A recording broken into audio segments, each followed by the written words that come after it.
سعودی عرب نے کہا ہے کہ ایران کے حملوں کو خاموشی سے نظر انداز نہیں کیا جا سکتا۔ جنیوا میں سعودی عرب کے اقوام متحدہ کے نمائندے نے کہا کہ ایرانی حملے ریاستی خود مختاری اور علاقائی سالمیت کی صریح خلاف ورزی ہے۔ انہوں نے کہا کہ ہم ایران کی جانب سے سعودی عرب اور خلیجی تعاون کونسل کے رکن ریاستوں پر حملوں کی مذمت کرتے ہیں۔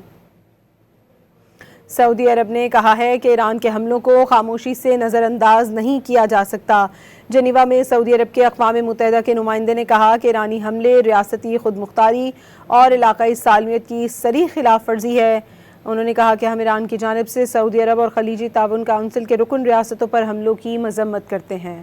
سعودی عرب نے کہا ہے کہ ایران کے حملوں کو خاموشی سے نظر انداز نہیں کیا جا سکتا۔ جنیوا میں سعودی عرب کے اقوام متحدہ کے نمائندے نے کہا کہ ایرانی حملے ریاستی خود مختاری اور علاقائی سالمیت کی صریح خلاف ورزی ہے۔